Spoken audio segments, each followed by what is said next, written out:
I'm so sick of running as fast as I can. Wondering if I'd get there quicker if I was a man. And I'm so sick of them coming at me again. 'Cause if I was a man, then I'd be the man. I'd be the man. Oh, I like that. Me too. Well,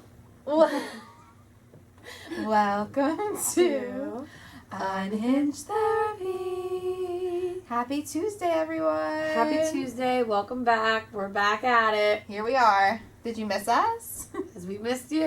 We missed you so much.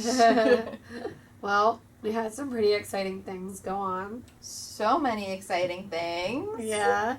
I am now an auntie. Woo! My sister had her beautiful baby girl, and I am now a godmother. She's she She's is the most perfect baby I've ever seen. She's amazing. I'm obsessed with her already. I'm so in love with her. Yeah. And it's been a couple of days. She's not even a week old, but I just love her so much. I'm very proud of my sister and her fiance. They are a killer duo. Mm-hmm. And I'm just so proud of them. And you can already tell, like, they're really good parents. And it's just a lot of love is happening around my family. We're all just, like, so happy and very wholesome vibes recently. So many wholesome vibes. It's so exciting. Yeah, I just am so happy, like, and I live with her, so I get to be there for a lot of it. And at first, when I found out, like, I'd be living with, like, the baby, I was like, oh, I don't want to. But now I'm like, I can't wait to go home. I can't wait to see her. I feel, like, lucky and, like blessed that I get to, like, be a part of this. Yeah, you get to experience it, like, firsthand, which is so special. Yeah, it's, like, it's been, like, such an emotional week, like, in a good way. Like, I have had so many emotions. It's just, like, so different, like, when you see, like, your own parents, like, with the baby. Yeah. And my dad, he is so, like, so gentle, and he's so, like, worried about her, and, like, my mom, it's just, like, I just like seeing my parents fulfill the role of, like, grandparents now. Yeah. And, like, my grandma's a great-grandma. So and she's, crazy. like, over the moon about it. Like, obviously my sister's a mom, which is, like, insane. I was like, I can't believe you have a kid. Like, It's I so can't believe crazy. she's, like, real.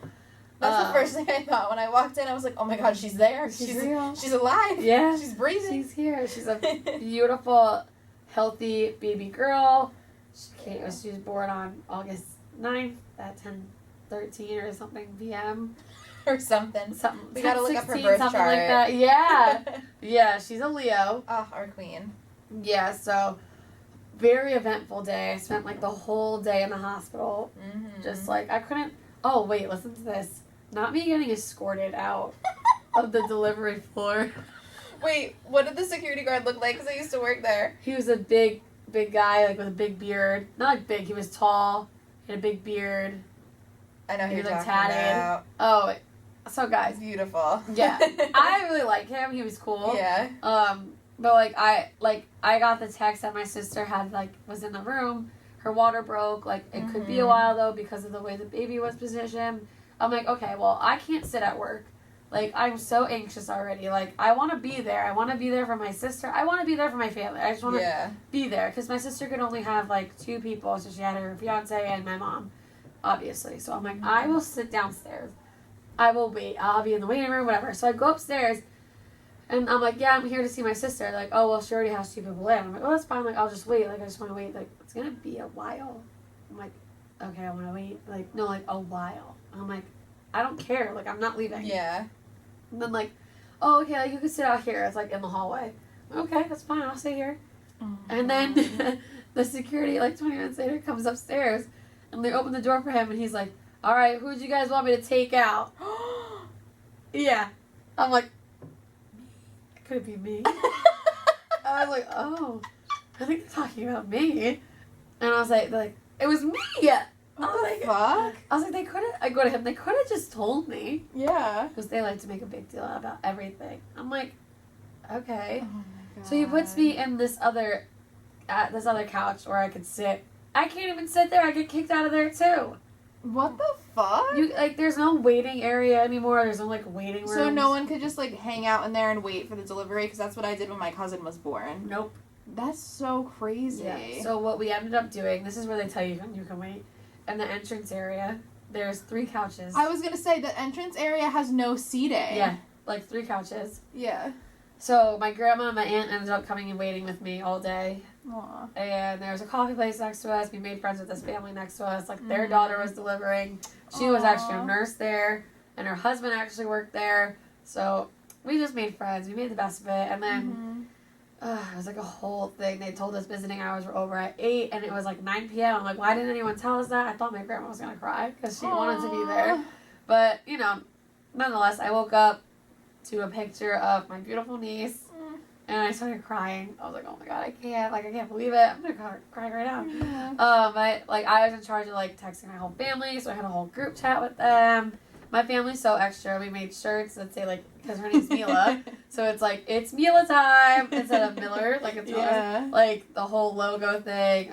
Everyone got a shirt. Everyone was, involved. Oh, that's so nice. Yeah, so then when I finally got to see her, poor baby was on the NICU for a little bit because she was a C-section baby, so she had some fluid still in her lungs. But she was ready to go, within a few hours. They were okay, it was more my sister. That's why they kept her there for so long because she had a C-section, she had to recover. Mila was ready to go after, the first day. Girlie didn't want to come out, and as soon as she was out, she was ready. She had a to-do list. Yeah, she was 8 pounds. Oh, my God. Big baby. Her head's huge. Honestly, she's so tiny, though. I don't know how she's, a whole 8 pounds. I know. I was I think all of her 8 pounds comes from her head. No, literally. Actually. Because she's the tiniest body. Yeah, she's so tiny. She's just so cute. I can't stand her. I was oh my God, I get to go home and see Mila. I'm having a little pet. It is. Yeah. So that's been really fun. I also went to the Italian festival this past Friday, guys. You guys. Wait, I didn't even tell you this. Oh, God. I go there with my cousin, who has been living on the West Coast for a few years. He hasn't been to the Italian festival in a very long time. We go there, right? We're having beers. We're getting vodka. I'm drinking. I'm having a couple of beers. And then, we want to go on rides. Mm-hmm. Perfect. Let's go on the zipper. The one that you get in that flips you. I ate a whole bag of fried Oreos on this 45-minute line, right? So we're waiting for 45 minutes, we're having beers, whatever, and then we get up there, I'm why the fuck is it taking so long? These 12-year-olds keep cutting. Oh, no. So my cousin goes, no, get the fuck out of here. It's get the fuck out of here. And then we're yeah, you guys are cutting, blah, blah, blah. I go to the girls in front of us, are they cutting? Did they cut you? They're yeah. I'm you have to stick up for yourself. Do not let people cut you. I go, you cut. Get in the back of the line. You were not here. Not us. Literally fighting with these 12-year-olds. No, we didn't. I'm yes, you did. I've been here for the whole time. You cut. And my cousin goes to this one kid. He goes, you have guilt written all over your face. He goes, this is just my face. He goes, and you've done a lot of things you're guilty of. And then Molly and I were yeah, we'll get you a beer if you stop cutting. They gave us $1. He go, yeah. We go, you think $1 is going to get us a beer? Oh, God. No. They'll get you a sip? Maybe. We were fighting so hard with them. We had a whole scene online. A whole scene. Cursing out these kids. And then we get on the zipper. 3 adults in a teen-size, cart. So, it took not 1, not 2, but 3 of these grown men workers to shut the gate. You guys, they were when we push, you pull. We're okay. I'm it's really okay. We don't have to go on. But I'm we can't get out of this. We just caused a whole scene online. Yeah, no. We can't get out. No. Why didn't you guys just go on 2 separate ones? Well, that's what we were going to do, but the worker was, insisting that we all go together, and he could shut the door. So, you know what I have now? A whole ass bruise on my thigh. Genuinely a whole bruise. I couldn't sleep on that side because it hurt so bad. Oh, my God. And then we flipped so much. Yeah. I couldn't open my eyes. Every time I opened my eyes, we were facing the ground. I'm we were the first one that they let off. We were holy shit. Holy shit. And then, of course, they made me go on the super shot, and I'm scared of heights. They're open your eyes. And I'm no. And then we walked to the bar after. There you go. Took a drink, and I cursed out this man on Instagram.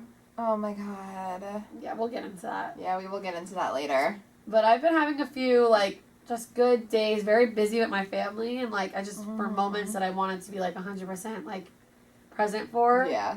And I'm happy that I got that moment and like just kind of took it, and yeah, here we are. For sure. I love that. How have you been? I've been okay. I've been just chilling. My my best friend Chris, that was actually on the podcast a few weeks ago, finally left. He went to grad school, and I'm very proud of him because he like not struggled to make this decision, but he like was pondering on what he wanted to do for a long time. So the fact that he actually went for it, I'm so happy for him. Yeah. I spent time with him. 2 days before he left, I showed up at his house and I texted him, "Hey, I'm outside," and he didn't answer. So then He's like, "Please leave." And then I drive to my other friend's house because I had to drop off something for her parents. She doesn't even live in the state. I was just like, "Hey guys, I'm coming over." And I've been clearly having a lot of trouble because all of my friends are gone or having children. Yeah. So Yeah. we've been a little busy. Yeah. So then I went back to his house and hung out with him and got to say goodbye to him, which was nice. And then Friday, I really didn't do anything. I just, like, hung out and, like, died. I'm trying to think of new hobbies to do, so if anyone has any suggestions, let me know. I've been thinking about gardening, but it's August, so what the fuck am I going to plant in August? My brother's gardening. I know. I looked it up. I could plant broccoli. You do tomatoes. It's too late to start a vine. Like you it's could like do zucchini. Yeah, that's what... Zucchini? It said broccoli, zucchini, and Brussels sprouts, and some cauliflower. So come to my house if you want some broccoli, because that's my new hobby. I didn't start it yet or buy anything. But she will be. That's my plan. Yes. And then Saturday I actually worked. I needed some bread. I needed some extra money. And then Sunday I went to the beach with my family, and I also fought with children. Because I went to the beach and I woke up from a nap around like 3, like I fell asleep in the sand, and then I needed water, like I was parched, and I brought like a entire gallon of water, and I woke up and my mom drank it all. So I had to go to the little stand and get myself water, and these little fuckers kept cutting me. And you know, I love kids, but when you have children, like this is the parents' fault. When you have 5 to 8-year-old children wandering around by themselves, you give them a fucking $5 bill, they're gonna do whatever the fuck they want. Yeah. So I looked at them and I go, "Excuse me, there's a line," when they went in front of me, and they were like, and just stared at me bug-eyed, like didn't respond. At least they didn't try and fight you, but... No, they were too little. Like, I couldn't be Yeah. that mean because they were, like, super tiny and just wanted a fucking ice pop. But I was like, listen, like, you could get your ice pop after I get my fucking water because I'm going to pass out on you. Yeah. Like, I let it slide with 2 of them because they were, like, they were really tiny. Like, none of these kids should have been by themselves. Not me acting like I'm a mother. But seriously, like, 5-year-olds should not be walking around by themselves. They shouldn't. So I was like, I let the 2 in front of me slide, and then they tried bringing all their little friends, like 20 No. of them in the line, and I was like, "Excuse me, there's like 15 people behind me. Like, these 2 little rascals could stay, but you guys gotta get the boot. Like, you gotta go. You Like, gotta I get need out a of water here." pronto." But the beach was so nice. I went with my family. So another person's leaving, my little cousin. She's going away to college for the first time. I'm so excited for her. The next weekend is this upcoming weekend is her last weekend home. So I've been trying to spend as much time with her as possible. So it was nice having our last beach day. We kept going in the water and then losing our entire bathing suits and being like, hee hee. So, I don't know. It's been same like with me. Like, I've just been spending a lot of time with family, and like, it's been very nice. Wholesome vibes. Yeah, very wholesome vibes. Yeah, not super unhinged. No, I've been pretty hinged. I went to last weekend before this weekend, I went to Paradise with my... Oh, We went to Paradise! We were there. Yeah, we clearly missed last week's episode because we were a little preoccupied with baby time. Yeah. But, we did. We had a crazy night. We went to Paradise, the gay club, with my family and Chris and his boyfriend. Really fun. So much fun. I actually had so much fun. And then I had to leave when I got to Johnny Mac's because, because the night before, me and Molly, for no reason, blacked out before we even got to Jenks. We got to Jenks there for an hour. I couldn't tell you what happened. I'm crying. I was in bed by 11:30 on a Friday night, blacked out. That's so funny. Like, it was so funny, but also, like, we were so annoyed the next day. We were like, why? Yeah. Why? Yeah. Why did we go so hard? But, so, like, I had been, like, kind of tired from the night before because I also don't sleep when I drink. I got up at 5 a.m. on that Saturday. Like, Oh my god. And I didn't go back to sleep. Like, I was hungover. I could not sleep. Yeah, that's what happened to me too. So, like, I had the best time on Saturday prior to going out. And then I went out, and I was like, okay, it's like 1:30 to almost 2 o'clock. I have to go home. Well, you were so funny because we were, like, all, like, hanging out at Paradise, whatever, and then when we started walking to Johnny Mac's, I realized how drunk you were because you just, like, you have a certain, not even tone, it's, like, speed of the way you talk. So, like, you'll, like, drag out your words a bit, but also fast at the same time. You'd be like, Sabre, and like, it's so funny. And then you started doing your little dance move, and you're like, wait, record me. And you were just putting your leg up and going, look at this. Look at this. No. And I was crying. It was so fucking funny. I, like, forgot we walked to Johnny Mac's. I'm like, that is a fucking long walk. Well, we were walking for a while, and I was like, are we on the right way? Yeah, because we ended up, like, pretty far over. Yeah. Then I got to Johnny Mac's and I had a beer. I was like, I gotta go. Time home. to go. I was like, it's time for me to go. My tummy hurts and I gotta go to bed. We left probably 10 minutes after you. Yeah. Like, we literally, like, sat there, stared at each other, and we were like, It all was right. so fun. Yeah, it was so fun. Yeah. Ugh. That's such a good time. But yeah, a lot of family time. A lot of, not that much drinking. I didn't go out this weekend besides the Italian Fest, but I didn't go out Saturday. Yeah, I didn't go out at all this weekend. I've been drinking wine at home. We love that for you. Yeah. And watching Love Island. Guys, if you watch Love Island, I am, like, so deep in the season. Like, I'm taking it, like, personally with every single step. I have never been so invested in Love Island in my life. Love Island US has definitely kicked up its game. 100%. I literally am sitting there like it's a fucking football game. Like, Yeah. literally waiting for the next thing to happen. No, literally, because I don't comment on TikToks either. I'm finding myself commenting on TikToks. Yeah. Like, yeah. agreeing with... I'm like, no one cares about my opinion. Why am I commenting? Like, why am I commenting? I could literally write an autobiography about my opinion on the recoupling after Casa Amor. That was the best recoupling I've ever seen. Yeah. After Casa Amor. And I'm a huge UK fan. Like, UK is superior, but this was better than any of the UK's recoupling. What I saw on TikTok today, someone was like, this is the best recoupling of all time on Love Island. It and is. I could not agree more. I've watched Australia, I've watched UK. Yeah, no, like, it really was the best I've ever seen. Yeah.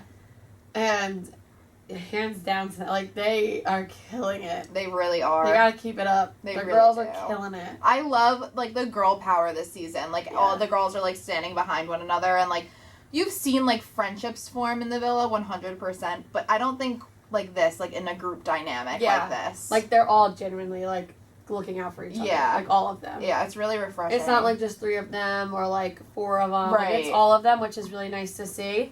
And it's also refreshing because as a viewer, like, obviously we are dating in the real world. And, like, men still will act like a piece of shit even when they're on TV. National being television. filmed. Like, they know they're being filmed. Like, thinking about that, like, some of the... I'm not going to give away any spoilers in case people haven't watched yet. But, like, thinking about their actions on national television, like, what are you doing at home when no one can see what you're doing? Like, you have to really think through. Like, you have a fucking camera on you. And yes, your emotions get clouded when you're in... Like, I can't imagine being isolated without, like, being able to contact my friends and family. So I'm sure emotions are so much heightened, and I can't compare to that. But you need to think about your fucking actions and how they have consequences. And then when the consequences happen, they, like, look around and they're, like, fucking stunned. What? And you're being... Like, you have a mic on you. Yeah, literally. And obviously, you know, like, they're gonna show what you say, even if, especially if it's, like, juicy. Yeah, how do you think you're going to get away with that? You're not. You're just not going to get away with that. It was really good. Casa Amor was really good. It was. I saw this on TikTok too. I'm on a hole. But they said that they were so smart for putting Casa Amor so early on in the season, and I agree. Yeah.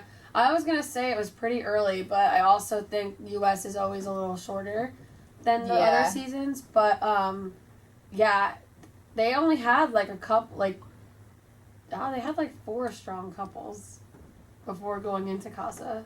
Did they? 4? Yeah, Keenan and KK were kind of on the rocks. But they were a strong But, like, couple they're from strong. day one. Leo and Cassie. Yeah. Carmen and Kenzo. and Marco and Hannah. Oh, yeah, that was 4. Yeah, okay, Marco's I can't really fucking growing count. on me, his pubic hair. I literally love Marco and his balding fucking slowly head. I like the man he's becoming. You I can think definitely see growth. Yeah. Kenzo, I have no problem with him. He doesn't really have a personality. Yeah. He has no upper lip. I can't get over it. I saw Deb from the last season call him an AI on TikTok, and I almost fucking lost it. Deb's so funny. She's so funny. She goes, I don't know if he's real. He's giving AI energy, and I almost fucking lost it because it's so true. Like, there's nothing bad to say about him because he doesn't really, like, talk. Yeah.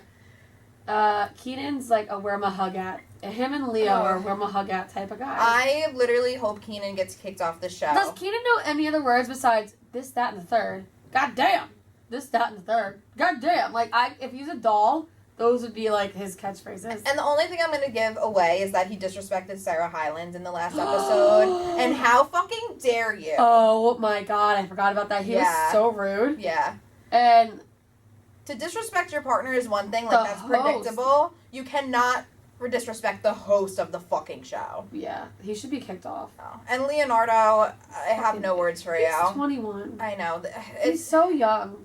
They did quality casting, though, I will say. He's good looking, but he is so immature. He's very good looking, but his head would literally turn for a fucking cockroach. Yeah, he's super, like, he's just so immature. He's not ready for a real relationship. He doesn't know what that is. No, he's not ready for the capacity of, like... He's such a faker. Like, he's such a phony. He's going by lust. He's not going by love. And I think when you're 21, that is what you do. But you shouldn't be... I don't know. It's good reality TV, but I think he's also forgetting that, like, actual emotions are in People's feelings are in this. Yeah. Well, if you guys enjoy our Love Island recaps and opinions, let us know because we will continue to talk about it. Literally. Even if you don't enjoy it as much, we probably still will. We'll still will anyways. So, yeah, let's get a word from our sponsor. Good. The first stereotype we should talk about. Is this on? Yeah. Beep, ba, boo. Ba-da-da. Oh.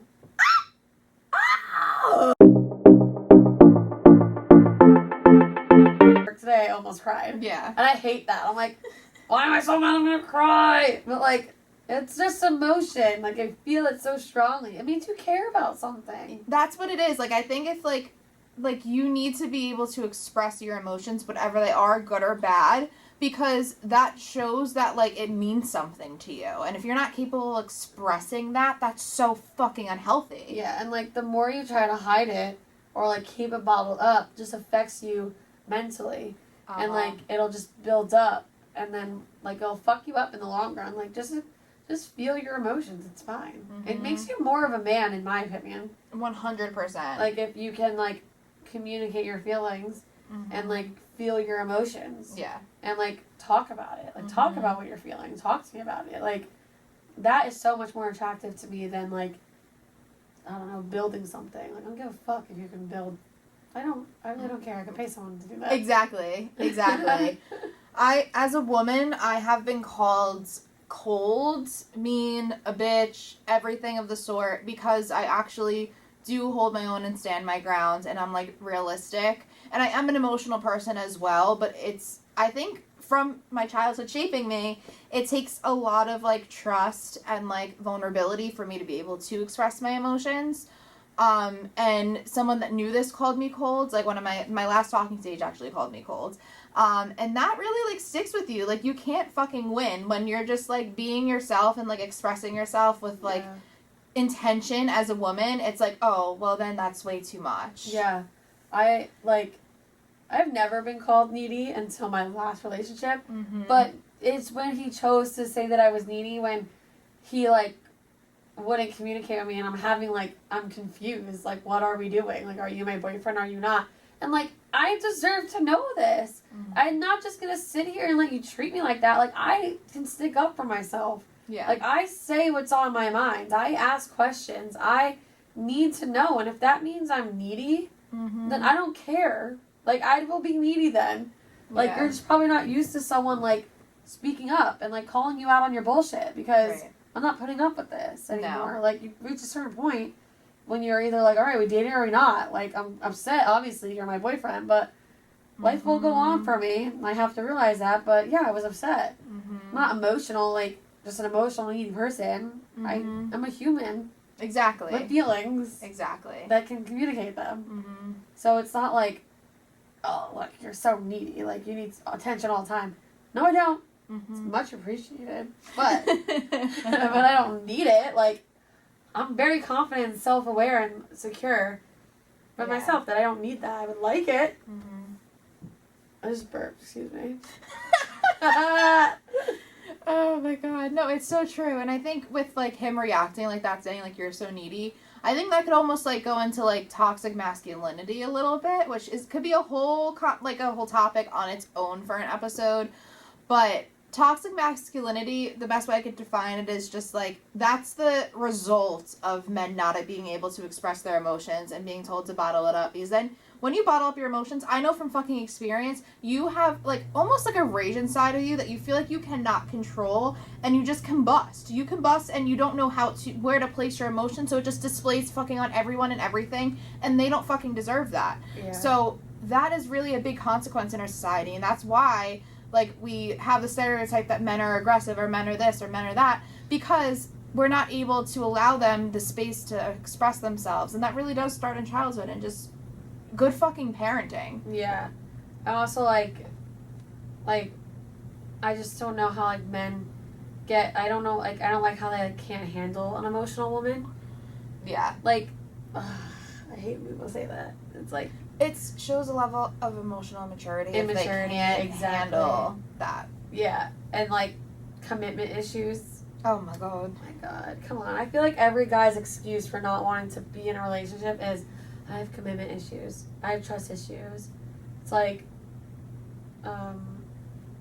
we all fucking have them, babes. yeah, we like, all you make fucking it have work them. for someone that's worth it. Just man up and say that. Well, that's what I was gonna say. If someone says that they're not ready to commit to you, that means to you. Like, if they're not ready to commit, that means to you. To you. It's not in, like, it's they not in just general, don't feel it's to the you. spark. It's not enough for them to want to commit. That doesn't mean you're not enough. Yeah. That means the connection in itself, they don't no longer want to pursue. Right. So I think that's something that's important to say too. It's not you. Right, of course not. Let's see, what else is there? Oh my god, there's so many. I feel like women in, like, leadership is a big thing too. Yeah, in the workplace especially. Mm-hmm. Yeah. And when you work with all men. Mm-hmm. Which in my fields with, like, mental health, I've really never experienced. I work with a lot of women. But with that being said, I have, like, a very, like, strong drive for what I do, and I really fucking care about my job. So I put my all in it, and I get further quicker, I would say, because of my work ethic, and I think just, like, my response to people, like, my clients that I work with. And a lot of people don't fucking like that. Like, even, like, the women in, like, my office, like, I wouldn't say, I actually haven't experienced this until my, like, current office. Like, a lot of people don't fucking like that. Yeah, a lot of people are intimidated by it. Mm-hmm. I work with all men. Mm-hmm. And let me just say, they are so fucking rude. Yeah. So rude. Mm-hmm. Like, it doesn't matter what position you have or what job you're doing, they will always talk down to you. Mm-hmm. And, like, it makes a toxic work environment and it makes it not fun. Like, I have fun at my job because I like some of the people I work with, Mm-hmm. but it's getting to a point where it's like, okay, like, I know you wouldn't treat me this way if I was a man, and, like, you wouldn't just spring stuff on me if I was a man. Yep. And, like, now I'm saying something and now you don't know what to say. Mm-hmm. Oh, but you just had this whole thing to say to me and now I'm sticking up for myself and you don't know what to say to me? Mm-hmm. Yeah, because I stick up for myself. Mm-hmm. And you're just going to avoid me? Oh, you scared me now? Did I scare you? Like, because I stuck up for myself and said you can't speak to me like that? Mm-hmm. Stick up for yourselves. If that's all I've learned, like... 100%. Like I told the girls at the Italian festival, stick up for yourself. That happened to me, not that, but something similar at my first job, where my first job out of college, I was a mental health and addiction counselor, and I was making literally, like, shit. Like, I was getting paid, like, the bare minimum, and my one male coworker one day, me and him were, like, very close. He, like, told me how much he was making, and I was fucking in shock because it was almost double of what I was making. And I was like, what the fuck? And he was like, well, I do have a master's degree. He was like, but I'm also a man. and he was like, I'm going to be honest with you. He was like, they respect me more because the people I was working underneath were very, I would say, I don't know the right word because I wouldn't say, like, they were discriminatory towards women, I would say. And that's why I did not stand. Sexist. They were very sexist. That's the perfect word. I couldn't find it.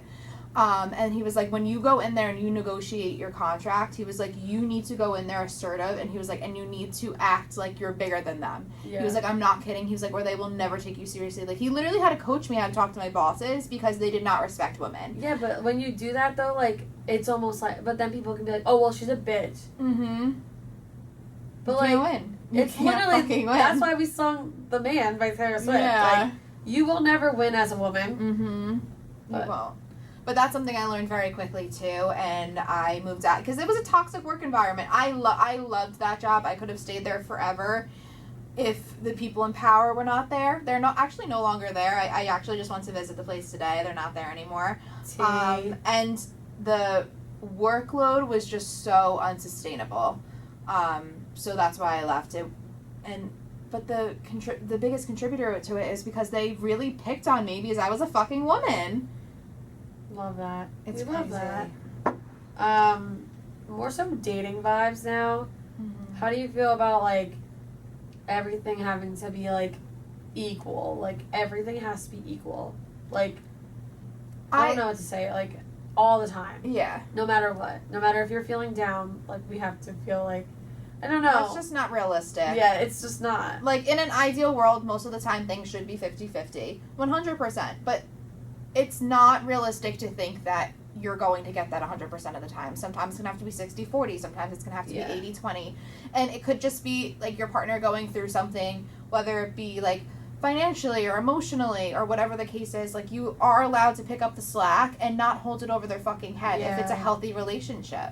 If it's unhealthy and you're giving all of yourself to someone and it's never reciprocated, then that's when it's not okay. Yeah. I think, it's nice to, like, obviously pick up the slack almost type of, like, if your partner's, like, sad or they're going through a hard time, I've done this where I've, like, put in more effort and I've been there more and been, like, almost, like, the stronger one because I would hope that he would do it for me when I'm going through something and I'm reading something that says, like, we're a team and a team don't give up because one of the players is down. Right. Like, that's so cute. I like that. Like, you don't just, like, call it a day when you don't feel like your partner is on the equal level of you. No. 100%. So I feel like I've seen that before. Like, people have said, like, oh, it should always be, like, 50-50. It's just unrealistic to even think that, though. It is. Like, most of the time, it will all balance out eventually. But as people grow and change and develop into who they're becoming, like, you need to make room and adjust to that. And if that's the person you want to be with, that's the person you want to be with. Yeah, exactly. Make it work. It'll show. It'll be, like, growing pains. Yeah. Like, if they can handle it. This is more of, like, a common one is, like, the woman does, like, all the household chores. Please. Yeah, no. Please. If a man can't fold his own laundry, then I don't know what the fuck to tell you. Go back to your fucking mother. Yeah. I'm not a fucking mother. I'm not Bob the Builder. I'm not here to fix you. Go fix your damn self. Also, like, I can't cook. I'm going to be straight up. I cannot cook. I need a man that cooks. And that's more attractive to me. A man that cooks. We could share, like, the household chores, but I will not be cooking for you. Yeah, see, for me, I like cooking, like, personally, so that's not, like, an issue for me. But, like, it shouldn't have to be, like, me on all the time if they understand how to use the kitchen. If they're burning shit every day, like, I'll then try. It is what it is. But I can make, like, grilled cheese. But, like, if I want chicken, like, I can cook. I'm not the best, and I will never, I don't think I'll do it for a man unless I, like, really love you. I'm crying. But I just want someone who knows how to do basic things in the house. Because I don't want to do that. Yeah, like, I don't mind, like, again, like, that's, like, the 50-50 thing, I guess. Like, I don't mind doing stuff sometimes, like, whatever. Like, if you're living with someone and, like, you're doing laundry or, like, you're just cleaning up around the house, whatever. But they should be also like, capable of doing that. Like, exactly. My parents have a good balance. My dad, like, cleans the bathroom. Aww. And, like, empties the dishwasher or, like, closes the dishwasher. Mm-hmm. And, like, my mom will, like, vacuum. Or, like, I don't know. Just have, like, a good balance. And I've been lucky to, like, see that. but I just have never, I guess I didn't know that much of a stereotype growing up because I was like, I just saw my parents. Yeah. But like, then you get to like college and like you see all these movies and like old times. And I don't know if anyone's seen the Barbie movie, but you should really see it because it's so accurate as the way like men treat women and like the way women are perceived. Such a good movie. I think going like in the household direction too, I think there's a stereotype of women are only caregivers and that women cannot like hold a full-time job and be a mother at the same time, which are both super fucking problematic. Oh, you should. And then like almost the kind of disdain almost when you say you're sending your kid to like daycare. It's like, well, yeah, I have to, like I have a job. Yeah. Like, there's nothing fucking wrong with that. Yeah, like, my sister is a mom and a lawyer. Yeah. And her fiance is he has a full-time position, too. Like, it's okay, they can both be working. Like, if someone has a passion and drive, it doesn't have to stop at fucking motherhood. No. They can have that passion and drive and perceive it and love their child at the same time. Yeah. My mom was a single mom growing up, and I was so grateful and blessed to be loved by her unconditionally, and she worked her fucking ass off and did both at the same time. So I think that that's something that needs to fucking stop. Like, it's possible to be a mother and a career woman at the same time. Yeah, it 100% is, and it makes you like a stronger person too. And if you don't have the natural inclination to be a caregiver, that's also fucking okay. Some people don't want kids. There's nothing wrong with that. Yeah. You gotta just vibe, and whatever feels right for you feels right for you. Don't like succumb to like society's like pressures and like made up rules, because there's no rules. Your life is your life. Exactly. That is also kind of going into like, you should base your relationship off of like the speed and like the superficial elements instead of like going with how it feels. Like, you need to be dating for a year before you move in together or something. You know, like, do what feels right for you. Like, who cares? Be married before you have a baby. Be moved in together before you have a baby. Be moved in before you get engaged. Do this and that. Like, you know, say I love you after 3 months of dating. Like, there's no guideline, there's no rule book, and there's no like check mark. No. You know what I mean? Checkpoint. Exactly. Like dating. It's how you feel and like what you want to do and what feels right. Well, that's the thing with like falling in love in relationships. Like, it really is based off of emotions. You have to go with like your heart. And yes, you should use your head sometimes, but not in the sense of like being in a rush or feeling like you need to meet these like social expectations. You need to meet your own expectations. And a lot of people I've like seen like fell into like loveless marriages because, oh, this guy or this girl has everything I want, but the fucking spark and like the like love and the like passion is just not there. Yeah. And you shouldn't force yourself to get married or become into like a relationship to like a certain point or time because you feel the pressure of your age. Yeah. You have like, I believe that like everything happens for a reason. It might not be what you planned, but it was someone's plan for you. Right. So I love like that. Zach said that to Alexis the other day and it made me cry. So I was like, I can't believe you guys have a baby. Like, like, and he's like, it wasn't our plan, but it was someone's plan. And it was like, he's so wise. I'm gonna cry. I love Zach. I was like, I'm gonna use that. I love emotionally mature men. Yes, he's a king. And like, he is just like such a king. We should like document them. We should. And like just bring them on the pod. We should. We should make a book of like all of Zach's quotes. Yeah, we should. But yeah. Don't know. What else is there?